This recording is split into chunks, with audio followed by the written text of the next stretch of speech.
हाँ तो बेटा लोग, रेनबो पीसीएम क्लासेज में आपका हार्दिक स्वागत है।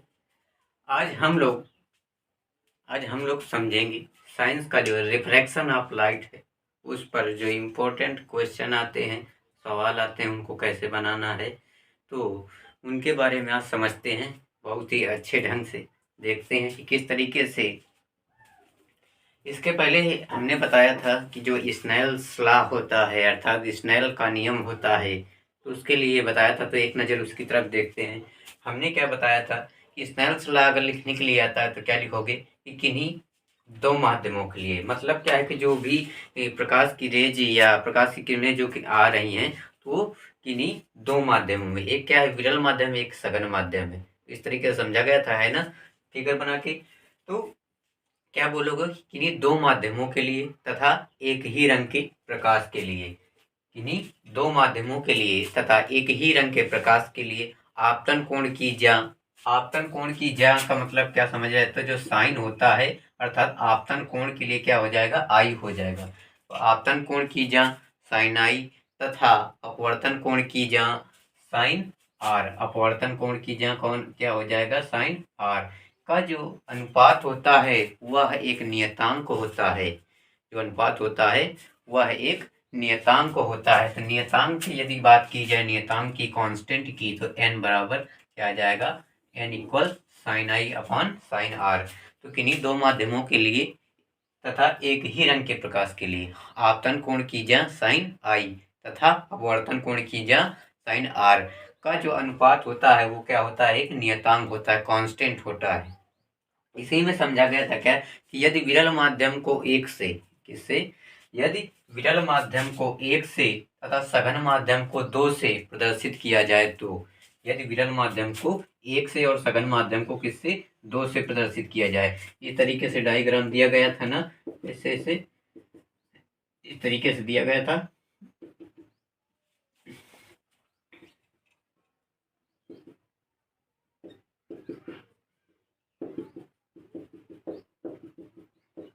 तो यहाँ फर्स्ट माध्यम था, ये सेकेंड। तो प्रथम माध्यम क्या था, विरल माध्यम, जहाँ पर वायु उपस्थिति। सघन माध्यम जहाँ पर क्या है, जल भरा हुआ है वायु से, सघन माध्यम में किरणें जा रही। तो क्या था यहाँ पर, तो विरल माध्यम से किस पर एंट्री किया, सघन माध्यम। तो क्या बोला गया स्नेल के नियम में कि किन्हीं दो माध्यमों के लिए तथा एक ही रंग के प्रकाश के लिए आपतन कोण की जहाँ साइन आई तथा अपवर्तन कोण की जहाँ साइन आर का जो अनुपात होता है एक नियतांक होता है। यदि हम विरल माध्यम को एक से तथा सघन माध्यम को दो से रिप्रेजेंट करें, प्रदर्शित करें, तो विरल माध्यम के सापेक्ष सघन माध्यम का अपवर्तनांक 1n2 equal sine i upon sine r, ये हो जाएगा। अर्थात ये क्या है, फर्स्ट पहला माध्यम और ये सेकंड क्या है, दूसरा माध्यम। और यदि n की बात की जाए, जब सापेक्ष बोला जाए, सापेक्ष तो पहले माध्यम के सापेक्ष, तो सापेक्ष के लिए हम कांस्टेंट क्या लगाएंगे, n लगाएंगे, सापेक्ष।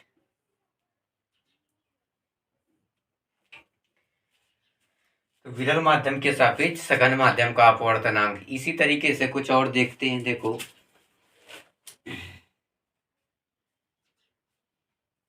तो sine i upon sine r, इसको समझ लिए। इसी तरीके से और देखते हैं, देखो इसे ही क्या बोलते थे, स्नेल्स लॉ बोलते थे। इस नियम को क्या बोलते थे, स्नेल का नियम बोलते थे। अगर स्नेल्स के नियम और रिफ्लेक्शन ऑफ लाइट या रिफ्लेक्शन ऑफ जो लाइट दिया हुआ है, रिफ्लेक्शन ऑफ लाइट दिया हुआ है, तो ये सारी डिटेल्स चैनल में मिल जाएगी, सभी वीडियोज मिल जाएंगे। तो यहाँ पर क्या करना है, सबसे पहले अगर नए हो तो चैनल को सब्सक्राइब कर देना, जिससे क्या हो कि वीडियोज जो इम्पोर्टेंट क्वेश्चन डाले जाते हैं वो मिलते रहें आपको। इसी के बाद क्या होता है कि हम इसी चैप्टर में जो रिफ्रैक्शन ऑफ लाइट है, तो इसमें समझते हैं कि किस को किसके सापेक्ष कैसे दर्शाया जाता है। तो यदि हम बात की जाए, तो नोट करो, तो देखो यदि बात की जाए क्या कि एयर अर्थात वायु की बात की जाए, तो इंग्लिश वर्ड से जो रिप्रेजेंट करोगे वो कौन सा है, तो एयर मीन क्या बोलते हो, हवा, क्या बोलते हो, हवा, जिसे वायु बोलते हो, वायु या हवा, ठीक है। तो ए से क्या हो जाएगा, एयर, वायु हो जाएगी। डब्ल्यू से क्या हो जाएगा, जल, वायु के सापेक्ष जैसे जल। तो इस तरीके से वायु को किससे रिप्रेजेंट करोगे, ए से, और जल को किससे, डब्ल्यू से। वाटर मीन जल होता है। और यदि बात की जाए जी, ग्लास मीन कांच, तो कांच को किससे रिप्रेजेंट करोगे, जी से। और तुम्हारा वायु हो गया, जल हो गया, कांच हो गया। और यदि विरल माध्यम, पहला माध्यम, ठीक है, तो विरल माध्यम को एक से, सघन माध्यम को दो से बताया गया, इस तरीके से बताया गया है। तो विरल माध्यम को एक से अभी बताया ही था कि एक दिया हुआ है, तो एक। एन को क्या बोलोगे, एन को क्या बोलते हैं, सापेक्ष के लिए यूज किया जाता है, किसके लिए, सापेक्ष के लिए। जो एन होता है सापेक्ष के लिए होता है, ठीक है।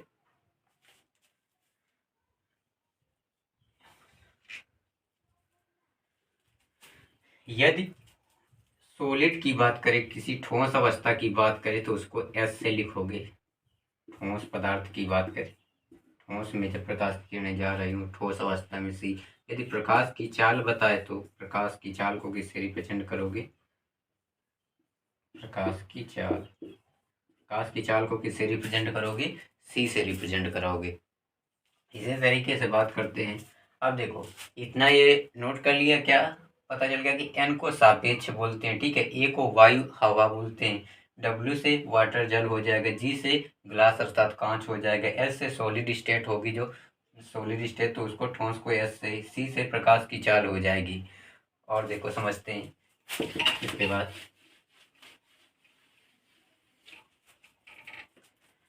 यहाँ पर देखो,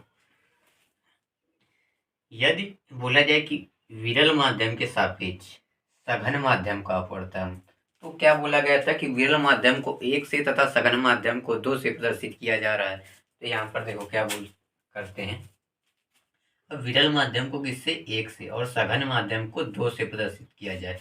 तो विरल माध्यम के सापेक्ष क्या बोला गया, विरल माध्यम के सापेक्ष, विरल माध्यम के सापेक्ष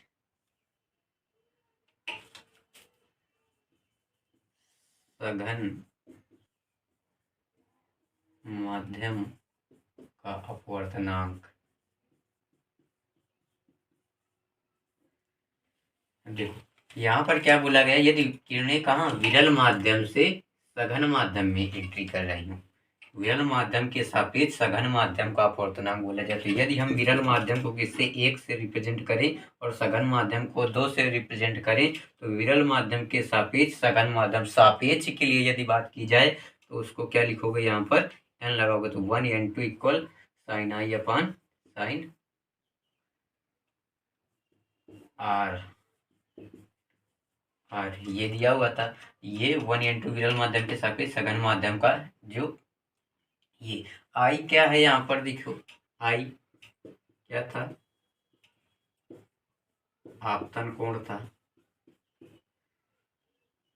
आर क्या था, अपवर्तन कोण था।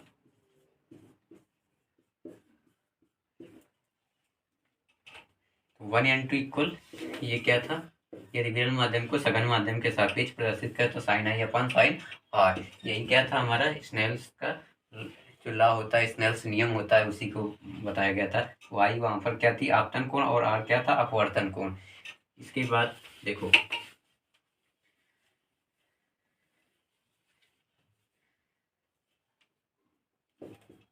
देखो यदि विरल के माध्यम के सापेक्ष सघन माध्यम का अपवर्तनांक बोला गया, तो क्या लिखोगे, 1n2।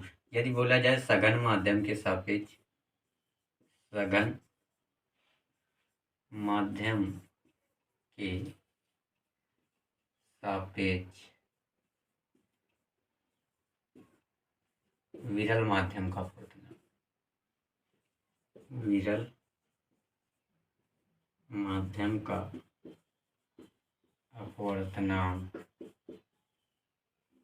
यदि बोला जाए सघन माध्यम के सापेक्ष विरल माध्यम का अपवर्तनांक, तो सघन माध्यम को किससे रिप्रेजेंट कर रहे थे, 2 से और विरल माध्यम को किससे 1 से। तो यहाँ पर क्या हो जाएगा कि विरल सघन माध्यम क्या हो जाएगा 2, सापेक्ष के लिए लगा क्या रख लेंगे n और 2n 1 आ जाएगा। तो विरल सघन माध्यम के सापेक्ष विरल माध्यम का जो अपवर्तनांक होगा उसको किससे लिखेंगे 2n 1 से लिखेंगे, अर्थात n किसके लिए सापेक्ष के लिए,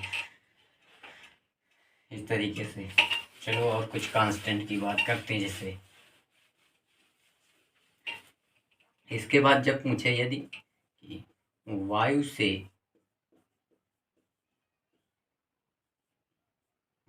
से कांच में जब प्रकाश की किरणें जा रही हैं वायु से कांच में, तो यहाँ पर कांच हो सकता है, कुछ भी हो सकता है। तो यहाँ पर क्या बोलोगे, यदि वायु का कांच के सापेक्ष अपवर्तनांक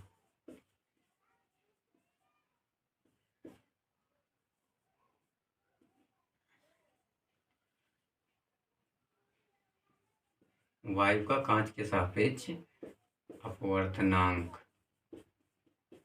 तो वायु का कांच के सापेक्ष अपवर्तनांक की यदि बात की जाए तो यहाँ पर वायु के सापेक्ष कांच का अपवर्तनांक, वायु को क्या बोला गया था एयर और कांच को क्या बोला गया था जी, सापेक्ष के लिए क्या लगा देंगे n, तो ANG। उसके लिए क्या लिखेंगे वायु के सापेक्ष कांच का अपवर्तनांक, तो उसको किससे रिप्रेजेंट करेंगे A और सापेक्ष के लिए n और G, ANG से रिप्रेजेंट करेंगे। यदि बोला जाए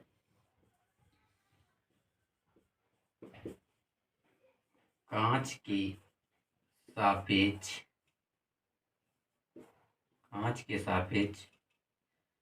वायु का अपवर्तनांक,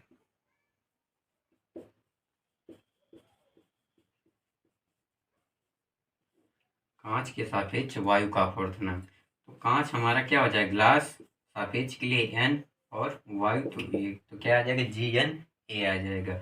इसी तरीके से वायु का जल के सापेक्ष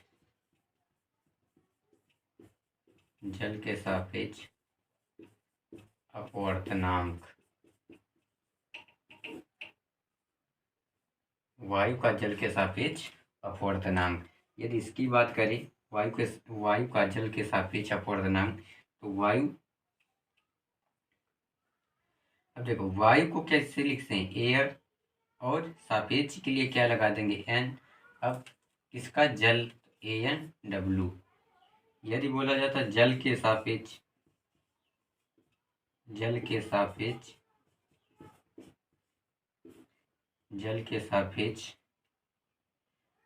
वायु का अपवर्तनांक, या बोल दिया जाए जल के सापेक्ष कांच का अपवर्तनांक,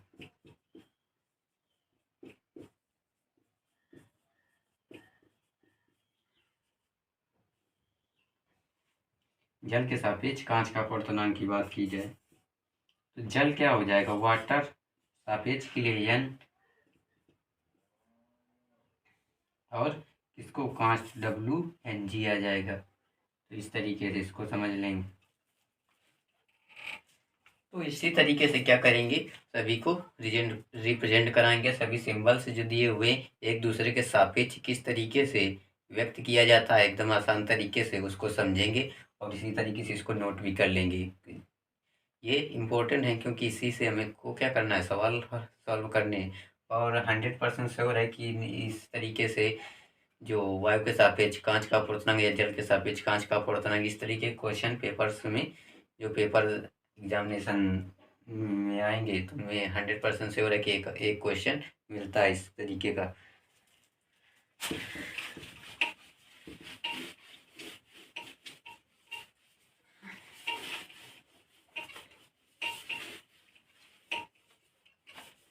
तो अब एक नज़र बहुत ही तेजी के साथ में देख लेते हैं क्या, यदि बोला जाए वायु के सापेक्ष कांच का अपवर्तनांक तो क्या लिखेंगे ANG।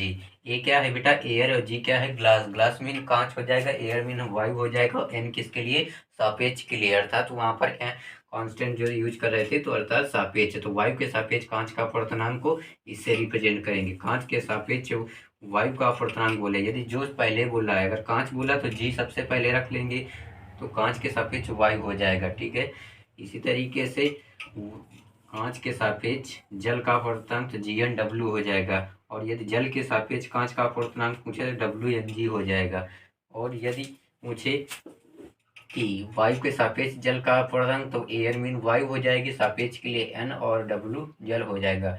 और जल के सापेक्ष पूछे तो इसी का जस्ट उल्टा हो WnA हो जाएगा। जल के सापेक्ष कांच का अपवर्तनांक तो WnG हो जाएगा। और यदि पूछे जल के सापेक्ष वायु का अपवर्तनांक तो WnA हो जाएगा, या AnW। जैसे वायु के सापेक्ष क्या पूछता है, जल का अपवर्तनांक, तो AnW से लिखेंगे उसको। और जल के सापेक्ष कांच का अपवर्तनांक पूछता है तो उसको WnG से लिखेंगे। और यदि कांच के सापेक्ष जल का अपवर्तनांक पूछता है तो WnG से, ठीक है। और जल के सापेक्ष कांच का अपवर्तनांक पूछता है तो WnG से। वायु के सापेक्ष कांच का अपवर्तनांक पूछता है तो AnG से। तो इस तरीके से क्या करेंगे, इसको शो अप करेंगे।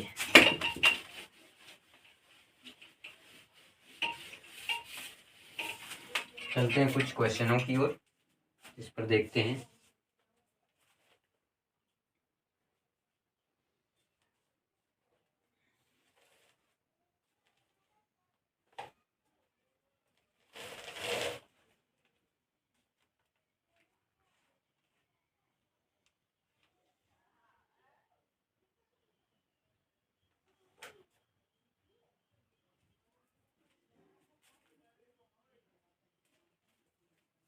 दिया हुआ है, निम्नलिखित चित्र में प्रथम माध्यम के सापेक्ष द्वितीय माध्यम का अपवर्तनांक ज्ञात कीजिए। तो इसको देखो कैसे करते हैं, इसका फिगर बना लो।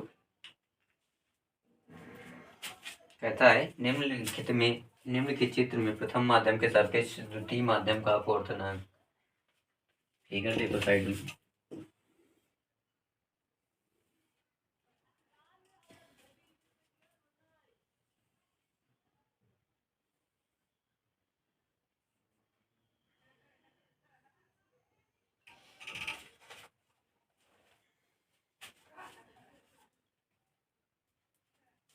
ये भी दिया हुआ है, विलंब का कार्य करेगा। कितना दिया हुआ है, 30 डिग्री।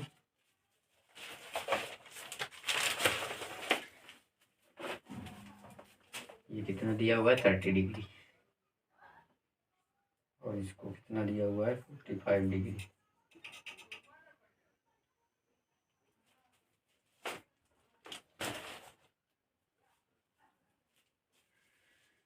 तो यहाँ पर देखो ये क्या हुआ है, एक फिगर इस तरीके से दिया होगा, या फिगर ना भी दिया हो। तो फिगर दिया हुआ है तो बोलेगा चित्र के अनुसार। तो हमने क्या बोला था कि यहाँ पर बेटा जब बात की जाए तो आपतन कोण आई के लिए ये मान हो जाएगा, और आर के लिए जो अपवर्तन कोण था वो 45 डिग्री हो जाएगा। ठीक है, तो आपतन कोण आई, अपवर्तन कोण आर हो जाएगा। तो यहाँ पर क्वेश्चन क्या बोलेगा कि दिए गए चित्र के अनुसार प्रथम माध्यम के सापेक्ष दूसरे माध्यम का अपवर्तनांक ज्ञात कीजिए। तो बेटा यहाँ पर समझते क्या है, यदि प्रथम माध्यम के सापेक्ष हमारे पास दिया क्या है, देखो इसको सॉल्व करोगे तो क्या आएगा, इसका हमारे पास दिया क्या है, आई इक्वल, क्या दिया है, देखो आई इक्वल क्या दिया हुआ है, 30 डिग्री, और आर इक्वल 45 डिग्री। अब हमको निकालना क्या है, प्रथम माध्यम के सापेक्ष द्वितीय माध्यम का अपवर्तनांक। तो यदि बेटा क्या किया जाए, यहाँ पर देखो आई आर और 1n2, इसके लिए स्नेल्स का जो लॉ पढ़े थे उसमें बोला गया था कि यदि विरल माध्यम के सापेक्ष, या यदि विरल माध्यम को 1 से तथा सघन माध्यम को 2 से रिप्रेजेंट किया जाए, प्रदर्शित किया जाए, तो विरल माध्यम के सापेक्ष सघन माध्यम का अपवर्तनांक क्या होता था, sin i 1n2 equal sin i upon sin r। तो यहाँ पर बेटा क्या हो जाएगा, इसके लिए फार्मूला क्या लगाओगे, क्या लगेगा। अब किसके लिए पूछ रहा है बेटा, विरल माध्यम के सापेक्ष सघन माध्यम का, विरल माध्यम को 1 से तथा सघन माध्यम को 2 से रिप्रेजेंट किया जाए, तो क्या आ जाएगा बेटा, यहाँ पर 1n2 इक्वल क्या आ जाएगा, sin i upon sin r आ जाएगा, sin r। अब बेटा देखो 1n2 equal sin i sine i की जगह पर बेटा क्या रख लेंगे, देखो आई की जगह पर कितना दिया हुआ है 30 डिग्री, 30 डिग्री आ गया। और आर की जगह पर क्या दिया है साइन 45। तो अब इसको सॉल्व करो बेटा, साइन 30 की वैल्यू जो होगी, तो साइन 30 की वैल्यू क्या हो जाएगी 1/2, साइन 45, साइन 45 डिग्री की क्या हो जाएगी 1/√2। तो यहाँ पर क्या आ जाएगा बेटा 1/2 आ जाएगा, अपान में क्या आ जाएगा 1/√2 आ जाएगा। संख्याएं कितनी हो गई बेटा 4 हो गई। तो 1 n 2 इक्वल क्या आ जाएगा, इसको संख्याओं को पलट दोगे तो ये कहाँ पहुँच जाएगा, यदि पर 1/2 आ जाएगा। और इसको मल्टीप्लाई में चेंज करोगे तो ये √2 कहाँ पहुँच जाएगा, ऊपर पहुँच जाएगा। अपान में क्या आ जाएगा, इसके अपान में क्या आ जाएगा 1 आ जाएगा। तो इसको बेटा यदि सॉल्व करना है √2 का 1 में मल्टीपल करोगे क्या आ जाएगा √2, नीचे क्या आ जाएगा 2 आ जाएगा। और अच्छे से इसको सॉल्व कर तो √2 दिया हुआ है, यदि √2 देखो इस तरफ, यदि √2 बेटा यदि √2 कर दिया जाए तो इसको मल्टीपल कराओगे तो क्या आ जाएगा, रूट से रूट हट जाएगा तो क्या आ जाएगा यहाँ पर 2 आ जाएगा। तो यहाँ पर √2 कैसे आया, देखो यदि 2 की बात की जाए तो 2 जा कितना हो जाएगा बेटा 4 हो जाएगा। और रूट का मतलब क्या होता है बेटा 1/2 होता है, क्या होता है 1/2। तो 4 का स्क्वायर कितना हो जाएगा 2, 2 इंटू 1/2, 2 से 2 डिवाइड हो जाएगा तो क्या आ जाएगा बेटा 2 ही आ जाएगा। तो इस तरीके से इसको सॉल्व करते हैं। तो यहाँ पर क्या आ जाएगा बेटा 2 को हम क्या लिख सकते हैं √2 मल्टीपल √2, √2 से बेटा √2 को डिवाइड कर दिया तो क्या आ जाएगा 1/√2 आ जाएगा। तो 1n2 इक्वल क्या आ जाएगा बेटा 1/√2 आ जाएगा। 1n2 इक्वल क्या आ जाएगा, विरल माध्यम के सापेक्ष सघन माध्यम का अपवर्तनांक क्या आ जाएगा 1/√2 आ जाएगा बेटा। तो इस तरीके से सॉल्व करेंगे, क्वेश्चन को नोट कर लो।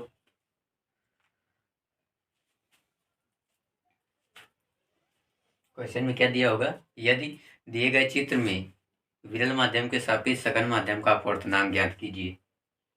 दिए गए चित्र से विरल माध्यम के सापेक्ष सघन माध्यम का अपवर्तनांक ज्ञात कीजिए। बस सिंपल सा क्वेश्चन दिया होगा, इसी तरीके से उसको करना है। नोट हो गया होगा। यदि नहीं भी नोट हो पाता है तो इस वीडियो को रोक कर नोट कर लीजिएगा।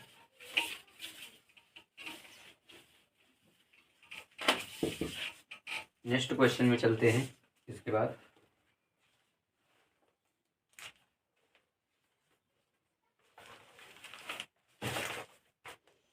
लिखो, एक क्वेश्चन दिया हुआ है, वायु के सापेक्ष जल तथा कांच के अपवर्तनांक क्रमशः। वायु के सापेक्ष जल तथा कांच के अपवर्तनांक क्रमशः क्या दिया हुआ, देखो क्वेश्चन लिख देते हैं, इंपॉर्टेंट क्वेश्चन है। वायु के सापेक्ष जल तथा कांच के, वायु के सापेक्ष जल तथा कांच के अपवर्तनांक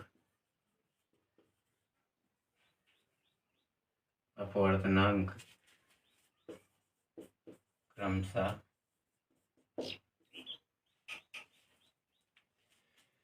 क्या दिया हुआ बेटा, वायु के सापेक्ष जल तथा कांच के अपवर्तनांक क्रमशः, 1 मिनट रुकना।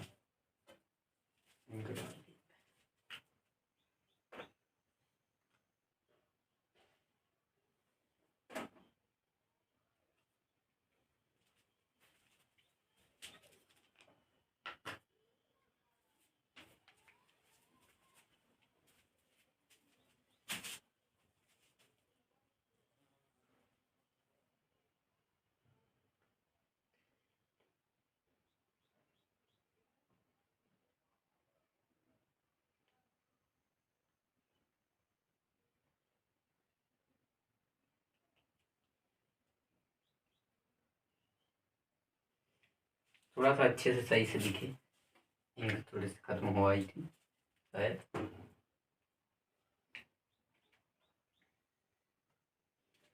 हाँ तो बेटा चलो क्या देखते हैं, वायु के सापेक्ष जल तथा कांच के अपवर्तनांक क्रमशः क्या क्या दिए हुए हैं।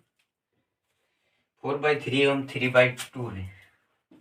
4/3 एवं 3/2 है। और क्या बोला गया, जल का कांच के सापेक्ष अपवर्तनांक ज्ञात कीजिए।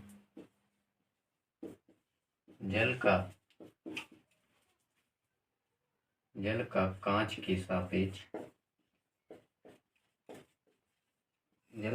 के सापेक्ष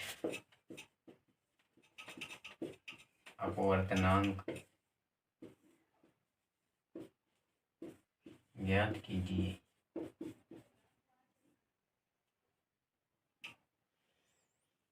बेटा क्या दिया, वायु के सापेक्ष जल तथा कांच के अपवर्तनांक क्रमशः 4/3 एवं 3/2 है। जल का कांच के सापेक्ष अपवर्तनांक ज्ञात कीजिए। तो देखो बेटा यहाँ पर क्या आ जाएगा, वायु के सापेक्ष जल, यदि वायु के सापेक्ष बेटा बोला जाए, यहाँ पर के वर्ड देख रहे हो ना, इसका बहुत बड़ा मतलब, तो वायु के सापेक्ष, तो वायु किसके पास जा रहा है, पहले जल के पास। इसको सॉल्व करोगे तो दिया क्या है तुम्हारे पास, क्या क्या दिया है। अब देखो वायु के सापेक्ष जल, तो वायु क्या होती है बेटा, एयर, ठीक है। सापेक्ष के लिए क्या रख लोगे, एन। अब किससे जा रहा है, पहले जल में जा रहा है, तो AN इक्वल क्या दिया हुआ है बेटा, सबसे पहले 4/3। तो क्या हुआ यहाँ पर, क्या देखा गया कि बेटा सभी जो प्रकाश की किरणें हैं वो सब कहाँ से, वायु से ही, पहले वायु से किस में गई, जल में गई, फिर वायु से किस में गई, कांच में गई। तो बेटा वायु के सापेक्ष जल, तो वायु के सापेक्ष क्या गया, जल कितना दिया हुआ, 4/3। इसके बाद वायु के सापेक्ष कांच का अपवर्तनांक, तो वायु के सापेक्ष कांच का अपवर्तनांक ANG कितना दिया हुआ है बेटा, 3/2 दिया हुआ है। तो क्या बोला, जल का कांच के सापेक्ष, जल का, अब यहाँ पर बेटा के और का बहुत बड़ा मतलब होता है, तो कांच के सापेक्ष जल का अपवर्तनांक, इस तरीके से इसको लिखेंगे, कांच के सापेक्ष जल का अपवर्तनांक, इस तरीके से आएगा बेटा। तो यहाँ पर क्या आ जाएगा, G और NW इक्वल क्या आ जाएगा बेटा, क्वेश्चन मार्क। अब फार्मूला बेटा क्या रखोगे, देखो यहाँ पर हमको ये निकालना है GNW, तो GNW क्या लिखोगे बेटा, ANW अपान क्या आ जाएगा नीचे, ANG आ जाएगा, ठीक है बेटा। वैल्यू पुट अप कर दो, तो GNW इक्वल क्या आ जाएगा बेटा, ANG की वैल्यू क्या है, 4/3 दिया हुआ है, और इसके बाद ANG की वैल्यू क्या दिया हुआ है बेटा, 3/2 दिया हुआ है। तो देखो 1 2 3 4 4 डिजिट हो गए, तो बेटा इसको क्या कर देंगे, मल्टीप्लाई में चेंज करोगे तो कैसे आ जाएगा, GNW इक्वल 4/3 मल्टीपल 2 कहाँ ऊपर चला जाएगा, तो क्या आ जाएगा, नीचे 3 आ जाएगा। तो बेटा देखो 4 2 जा 8, तो 4 दूनी 8 आ जाएगा बेटा, और 3 3 जा 9, तो क्या आ जाएगा बेटा, 8/9 आ जाएगा। तो GNW की वैल्यू क्या आ जाएगी बेटा, यहाँ पर GNW जो निकला क्या आ जाएगा, 8/9 आ जाएगा, यही क्या हो जाएगा, आंसर हो जाएगा।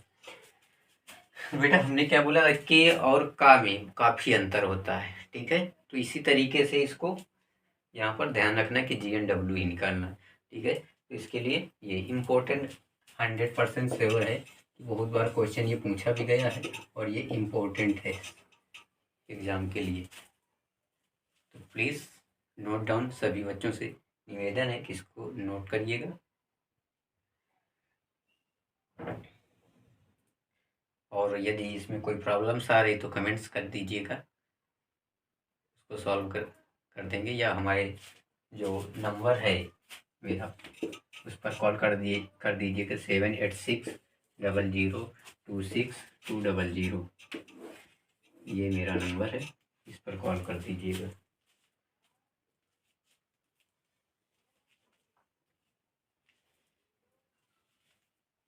इसी के बाद नेक्स्ट क्वेश्चन पर चलते हैं।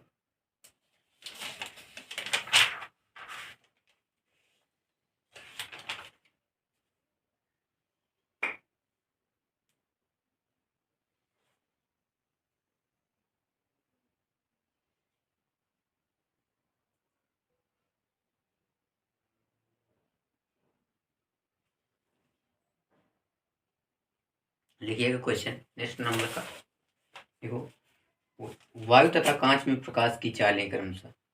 वायु तथा कांच में प्रकाश की चालें क्रमशः, लिखो जल्दी से। वायु तथा कांच में प्रकाश की चालें क्रमशः 3 × 10⁸ मीटर प्रति सेकंड, 3 × 10⁸ मीटर प्रति सेकंड तथा 2 × 10⁸ मीटर प्रति सेकंड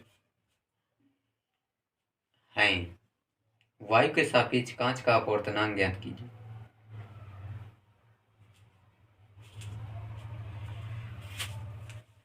तो बेटा इसको रफ कर देते हैं।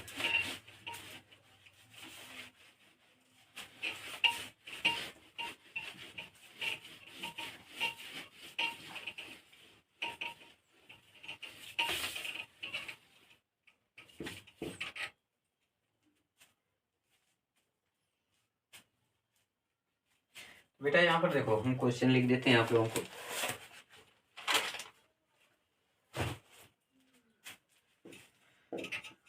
वायु तथा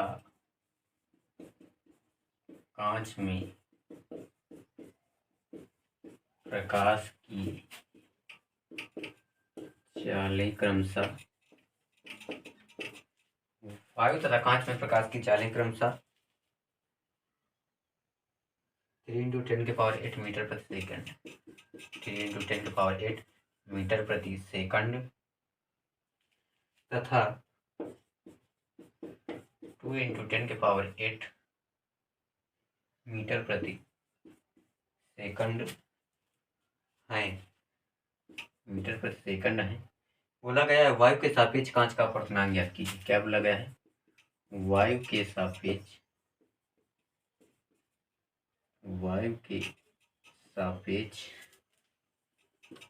कांच का अपवर्तनांक ज्ञात कीजिए।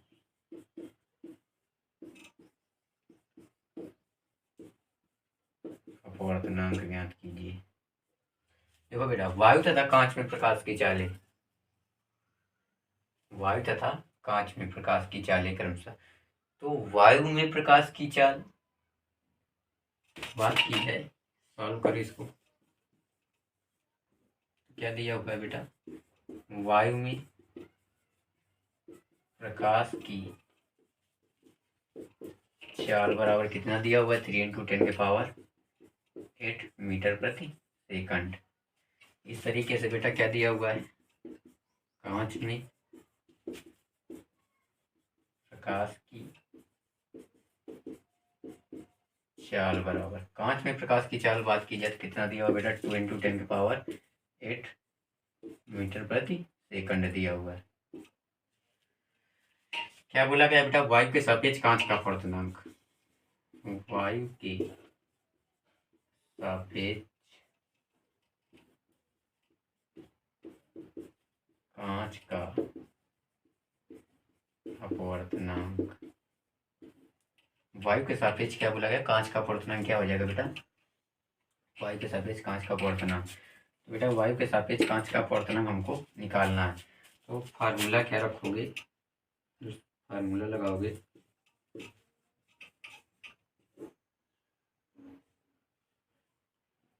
क्या आ जाएगा बेटा? वायु के सापेक्ष कांच का अपवर्तनांक बराबर क्या आ जाएगा बेटा? वायु में प्रकाश की चाल, वायु में प्रकाश की चाल बटे कांच में प्रकाश की चाल, कांच में प्रकाश की चाल। अब देखो बेटा, वायु में प्रकाश की चाल कितनी दी हुई है? 3 × 10⁸ मीटर प्रति सेकंड दिया था। और क्या दिया? तो कांच में प्रकाश की चाल कितना दिया हुआ बेटा? 2 × 10⁸। अब देखो 10 के पावर बेटा ये 8 दिया हुआ है, 10 के पावर 8 से कैंसिल हो जाएगा। यहाँ पर बचेगा क्या बेटा तुम्हारे पास? 3/2। इसको डिवाइड कर दो तो क्या आ जाएगा? 2 1 जा 2 और पॉइंट लगाओगे 0 बराबर 2 5 जा 10 तो 1.5 आ जाएगा। तो वाई के सापेक्ष कांच का अपवर्तनांक क्या आ जाएगा 1.5 आ जाएगा। तो यहाँ पर बेटा देखो और साइड में देखो सॉल्व कैसे किया। 3 इंटू 10 के पावर 8 दिया हुआ था, नीचे क्या दिया हुआ था 2 इंटू 10 के पावर 8 दिया हुआ था। तो बेटा इसको सॉल्व किया तो क्या गया 3 इंटू 10 के पावर 8 ये है। अब ये 10 के पावर 8 ऊपर ले जाओगे, नीचे प्लस में है तो ये जाके ऊपर किसमें हो जाएगा माइनस में हो जाएगा। और पाँच में क्या बचेगा सिर्फ बेटा 2 बचेगा। तो ये माइनस ये प्लस का 8 दिया हुआ ये माइनस का 8, 8 में -8 घट जाएंगे तो क्या बचेगा बेटा तुम्हारे पास 3/2 बचेगा। तो क्या आ जाएगा 1.5 इस तरीके से आ जाएगा। तो ये सॉल्व करने के लिए है, सॉल्व करके दिखाया गया बेटा। बाकी इस तरीके जिसको आता है डायरेक्ट कर सकते हो। ठीक है बेटा, तो इस तरीके से सभी क्वेश्चन। इसी तरीके से क्या समझते हो कि जो क्वेश्चन हैं दर्पण से रिलेटेड तो उनको कैसे डिफाइन किया जा सकता है और कैसे बहुत ही अच्छे तरीके ढंग से कैसे, जैसे कैन का प्रयोग करते हो, कैन का मतलब क्या होता है सत्ता शक्ति सकते, इस तरीके से यूज करते हो ना। तो इसी तरीके से बहुत ही बेहतरीन तरीके से जैसे वहाँ पर इंग्लिश पढ़ते हो यहाँ पर फिजिक्स पढ़ोगे। ठीक है, तो फिजिक्स के सवाल कैसे आसानी से पहचान जाए कि ये यू का मान है, ये वी का मान है, ये एफ का मान है, एक मिनटों देखते ही पहचान जाओ। इस तरीके से आसानी से पढ़ने के लिए और वीडियो पाने के लिए अगर वीडियो अच्छा लग रहा हो तो लाइक करिएगा। और इसी तरीके से बहुत ही अच्छे ढंग से इंग्लिश वर्ड से जो दिए हुए होते हैं use of can, use of should, तो इस तरीके के दिए रहते हैं उसी से रिलेटेड साइंस भी पढ़ाई जाएगी कि कैन का प्रयोग है तो सकता शक्ति है तो इस ये कहाँ पर साइंस में यूज होगा। तो उसका आसानी से और बेहतरीन ट्रिक देखने के लिए वीडियो को लाइक एंड शेयर करिएगा, जिससे मेरा भी मनोबल बढ़े और अच्छे से अच्छे वीडियो मैं अपलोड करता रहूं। तो इसी के साथ मैं विदा चाहता हूं। Okay, God bless you my child.